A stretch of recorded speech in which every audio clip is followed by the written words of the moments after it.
अंतर्राष्ट्रीय योग दिवस के अवसर पर भिवानी के भीम खेल परिसर में राज्य स्तरीय योग कार्यक्रम आयोजित किया गया। इस अवसर पर मुख्यमंत्री मनोहर लाल मुख्य अतिथि थे। उन्होंने योग साधकों के साथ बैठकर योग प्राणायाम किया। इस अवसर पर मुख्यमंत्री ने कहा कि स्वस्थ जीवन के लिए योग अति आवश्यक है। उन्होंने कहा कि योग करने से अनेक बीमारियों का स्वतः ही उपचार हो जाता है। अंतर्राष्ट्रीय योग दिवस के अवसर पर भिवानी के भीम खेल परिसर में राज्य स्तरीय योग कार्यक्रम आयोजित किया गया। इस अवसर पर मुख्य इस थीम पर आधारित है। आखिर मानवता, इंसानियत एक ऐसा गुण है व्यक्ति का, अगर मानवता निकल जाए तो व्यक्ति पशुता के समान है।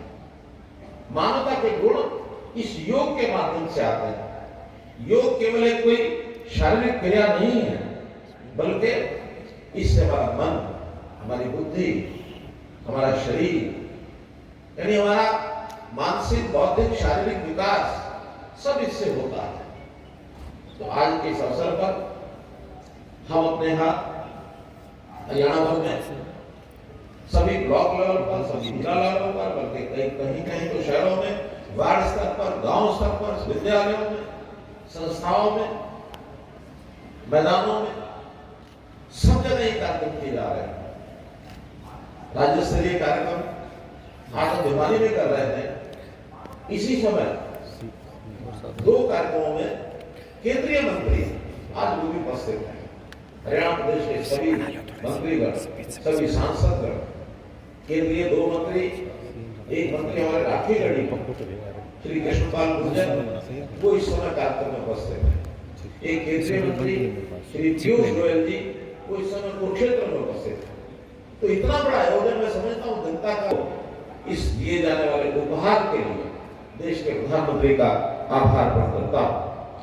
भाइयों बहनों, आज का दिन कोई इसको योग दिवस कहता है, मैं इसको निरोग दिवस कहूँ, क्योंकि हमारा शरीर निरोगी बने इसके लिए योग की विधा ये हमारे लिए लाई गई है। शरीर अमूल्य धन है हमारा। अगर एक निरोगी शरीर यदि रहेगा तो हम अपने जीवन में धारे गए लक्ष्य को प्राप्त करने में बहुत आसानी से प्राप्त कर पाएंगे। यदि शरीर निरोगी नहीं है तो हम अपने जीवन में आगे बढ़ना हमारे लिए बहुत कठिन है। इसलिए देश के करोड़ों लोग आज जो योग कर रहे हैं, निश्चित रूप से अपने शरीर को वो निरोगी करते हैं। इस प्रकार का ध्यान हमको आता है। हमारे शास्त्रों में को मात्र एक आसन समझ करके हम ये माने कि योग, हम लोग एक प्रकार से योग का मतलब होता है जोड़, योग का मतलब होता है युक्ति, योग का मतलब होता है संधि। योग एक लंबी यात्रा है। योग हमारे मन को मन से, कहना हो तो मन को आत्मा से, मन को तन से, मन को बुद्धि से ये जोड़ता है। एक अनुशासन का पाठ हमको सिखाता है, एक समन्वय बैठाता है। आखिर शरीर के बहुत अंग हैं, सब अंगों की संधि, सब अंगों का एक प्रकार का ये अनुशासन जब हम दिखता है तभी इस योग का प्रॉपर पूरा लाभ होता है। मित्रों, 21 जून का दिन होता है, भयंकर गर्मी का दिन होता है, लेकिन आज मैं इंद्र देवता जी का भी आभार व्यक्त करता हूँ कि जिन्होंने इतना सुंदर मौसम आज बनाया है। सुंदर मौसम हवा जो चल रही है, मुझे इंद्र देवता का धन्यवाद करने की याद है। जो भी मौसम है, मेरा निवेदन रहेगा कि आज मेरी परीक्षा भी है। अगर इस मौसम ने थोड़ा अपना बिगड़ा रूप दिखा दिया तो मैं चाहूंगा, भले ही मैं यहाँ मंच पर बैठा हूँ, कोशिश करूंगा आपके बीच में आके बैठूं और इस भयंकर तूफान के आगे किसी प्रकार की वर्षा के कारण से भी हमारा संकल्प है कि यहाँ अपना पूरा योगासन का कार्यक्रम, हमारा जो प्रोटोकॉल है उसको पूरा करेंगे। मित्रों, योग ये जो प्रासंगिक है, हमारी जीवन शैली ये बहुत बिगड़ चुकी है। हम आज अपने खान पान का ध्यान नहीं रखते, आज अपनी दिनचर्या का ध्यान रखते, तो खान पान और दिनचर्या के बिगड़ते हुए हमारे शरीर बिगड़ गए हैं, हमारे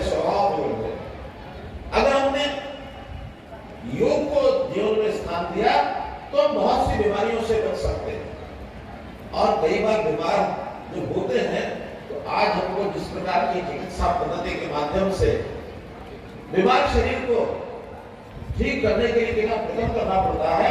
अगर जीवन के अंदर एक आधा घंटा 45 मिनट प्रतिदिन योग का अभ्यास करेंगे तो मैं गारंटी से कह सकता हूं आप दवाई से दूर रहेंगे, आप बीमारी से दूर रहेंगे। आपका शरीर एक उत्तम साधन की तरह ये आपका साथ देगा। इसलिए योग का जो महत्व है, 5 साल पहले जिन ऋषियों ने इस योग की विधा को उस समय सार्थक पाया था, आज भी उतना ही सार्थक है। इसलिए से योग के आयाम को, और मैं तो ये कहता हूं कि इसकी उपयोगिता हमको समझ में पिछले 2-3 साल में आई है। 3 साल से हम एक बहुत बड़े एक संघर्ष का सामना कर रहे हैं, और वो संघर्ष है कोविड-19 का संघर्ष। हमारे शरीर जब बिगड़ने लगे उस समय दवाई करने वालों ने भी हाथ खड़े कर दिए। उन्होंने भी कहना शुरू कर दिया कि आप योग करिए, आप प्राणायाम करिए, आप जो है श्वास क्रिया करिए। फेफड़ों के ऊपर सबसे ज्यादा असर कोविड-19 का हुआ है, तो इसलिए उसको भी ठीक करने के लिए योग का ही सहारा लिया गया। और दवाइयां भी बाबा रामदेव जी जैसे पतंजलि आश्रम में जो दवाइयां बना रहे थे वो सारे देश में लागू हो। योग करने वाले बड़े बड़े साधक हुए हैं। मैं धन्यवाद करता हूँ बाबा रामदेव जी का भी कि जिन्होंने उस योग को जो भी कंदराओं में, आश्रमों में, कुटिया में, मंदिरों में और वहां जा साधु सन्यासियों तक सीमित था, उसको निकाल करके देश की जनता के सामने लाकर खड़ा कर दिया। आज पार्कों में, आज ग्राउंड्स में हजारों हजार लोग ये योग करने के लिए आते हैं। बहुत बड़ी विधा उन्होंने जो है इसको समाज में प्रचलित किया है। तो मेरा इतना ही कहना है कि हमने हरियाणा सरकार में इस योग को बढ़ावा देने के लिए न केवल योग बल्कि पूरे आयुष को बढ़ावा देने के लिए बहुत प्रयत्न शुरू कर दिए हैं। पिछले 4 साल में अभूतपूर्व प्रयत्न हुए। आयुष विभाग, आयुष नाम से कोई अलग से क्रिया नहीं होती। ये 6 क्रियाओं को मिला करके एक शब्द है आयुष। ए माने आयुर्वेद, वाई माने योगा एंड नेचुरोपैथी, यू माने यूनानी, एस माने सिद्धा, एच माने होम्योपैथी। इन 6 विधाओं को आयुर्वेद, योगा एंड नेचुरोपैथी, यूनानी, सिद्धा और अंत में होम्योपैथी, इन सबको मिलाकर के आयुष बना है। तो इस आयुष के भाग एक पूरा अलग से विभाग बनाया हुआ है। उस विभाग के नाते से देश में बहुत बड़ा इंफ्रास्ट्रक्चर वो जो है इस समय खड़ा किया है। इन सब विधाओं को आगे बढ़ाने के लिए कहीं उनके अस्पताल, कहीं उनके कॉलेजेस, कहीं उनकी डिस्पेंसरीज, कहीं उनकी पीएचसीज लगातार बना रहे हैं। हमने अभी पीछे योग दिनचर्या का हमारा हिस्सा बने गांव-गांव में योगशालाएं, व्यायामशालाएं ये बनाई है। 6500 गांव के अंदर हम योग और व्यायामशालाएं बनाएंगे। अभी लगभग 1000 योगशालाओं का कार्यक्रम, उनके शिक्षक नियुक्त हो रहे हैं, योग शिक्षक, उनके स्थान बना करके वहां इंफ्रास्ट्रक्चर बनाया जा रहा है, जिसके अंदर आज भी जो हमारे वेलनेस सेंटर्स हैं, 339 वेलनेस सेंटर्स का अभी जो है आपके सामने उद्घाटन किया। इन हजारों की संख्या में जो वेलनेस सेंटर्स बनेंगे, योग यानी योग कक्षाएं जो वहां शुरू होगी, तो निश्चित रूप से आज जो एलोपैथी का इलाज है वो इलाज बहुत महंगा हो चुका है। उस इलाज के कारण से हमारा इंफ्रास्ट्रक्चर भी पूरा नहीं हो रहा, डॉक्टर्स की बहुत कमी है, दवाइयों की भी कई बार जानलेवा बीमारियों की दवाइयां भी उनको मिलती नहीं है। लेकिन इससे अगर हम थोड़ा दूर होंगे और आयुष के नाते से, आयुर्वेद के नाते से आगे बढ़ेंगे, तो निश्चित रूप से मैं सरकार में मुख्यमंत्री होने के नाते या वित्त मंत्री होने के नाते दावे से कह सकता हूं, हमारा प्रदेश का जो बजट आज स्वास्थ्य विभाग में लगता है वो बहुत बड़ा बजट हम बचा करके अपने अन्य कामों में लगा सकते हैं। किया गया है ऋषि महर्षि पतंजलि जी ने कहा कि योगा चित्त वृत्ति निरोधा, योग करने से हमारी चित्त वृत्ति, हमारा स्वभाव ये निरोधक बनता है। अर्थात इसके अंदर कहीं भी कोई दुष्विचार मन में आता है, उस दुर्विचार को ठीक करने में योग की साधना ये हमको बहुत ही काम आती है।